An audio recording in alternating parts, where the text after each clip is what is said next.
ফেনী সোনাগাজীতে মাদ্রাসা ছাত্রী নুসরাত জাহান রাফিকে জঘন্যতমভাবে হত্যার দায় স্বীকার করে জবানবন্দি দিয়েছেন মামলার অন্যতম দুই আসামি নূর উদ্দিন ও সাদত হোসেন শামীম।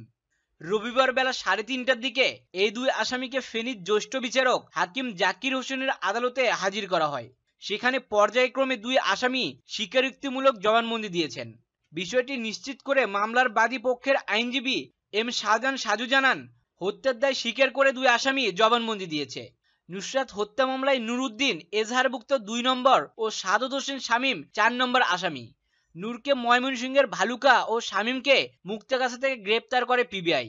রাফিকে হত্যার নির্দেশ দিয়েছিল অধ্যক্ষ সিরাজউদ্দৌলা, আর পুড়িয়ে মারার প্রস্তাব দেয় শামীম। কিভাবে পোড়ানো হবে এ বিষয়ে নূর উদ্দিন ও শামীমের নেতৃত্বে তার বিশদ পরিকল্পনা করা হয়। গত 4 এপ্রিল সিরাজউদ্দৌলার সঙ্গে কারাগারে দেখা করে কয়েকজন। এদের মধ্যে ছিল সাদত হোসেন শামীম, জাবেদ হোসেন, আব্দুল কাদের সহ কয়েকজন। সে সময়ে রাফিকে হত্যার নির্দেশ দেয় সিরাজউদ্দৌলা। পরদিন 5 এপ্রিল 9টা থেকে 9:30টায় মাদ্রাসার পশ্চিম হোস্টেলে বসে হত্যাকাণ্ডের পরিকল্পনা করা হয়। সেখানে রাফিকে পুড়িয়ে মারার সিদ্ধান্ত নেওয়া হয়। এই বৈঠকে যারা ছিলেন তারা বিষয়টি আরও 5 জনের সঙ্গে শেয়ার করে। এদের মধ্যে 2 জন মাদ্রাসা ছাত্রী।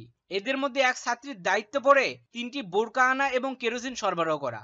2টি কারণে নুসরাতকে হত্যা করা হয় বলে জানিয়েছে তারা। প্রথম কারণ, শ্লীলতাহানির মামলা করে অধ্যক্ষ সিরাজউদ্দৌলাকে গ্রেপ্তার করিয়ে নুসরাত আলেম সমাজকে হেয় করেছেন। 2 আসামি শাহাদত নুসরাতকে বারবার প্রেমের প্রস্তাব দিয়েছে, কিন্তু নুসরাত তা গ্রহণ না করায় শাহাদত হত্যার পরিকল্পনা করে। এই ঘটনায় এখন পর্যন্ত 13 জনের সম্পৃক্ততা পাওয়া গেছে। তাদের মধ্যে অধ্যক্ষ সিরাজউদ্দৌলা সহ 8 জনকে গ্রেপ্তার করা হয়েছে। বাকি আরও কয়েকজনের নাম উঠতে পারে। তদন্তের কারণে কয়েকজনের নাম এখনো বলা যাচ্ছে না। প্রিয় দর্শক, এই নরপশুদের সম্পর্কে আপনার মূল্যবান মন্তব্য কমেন্ট বক্সে লিখুন এবং রাজনীতি সহ দেশ বিদেশের সকল খবর সবার আগে পেতে চ্যানেলটি সাবস্ক্রাইব করুন। ধন্যবাদ।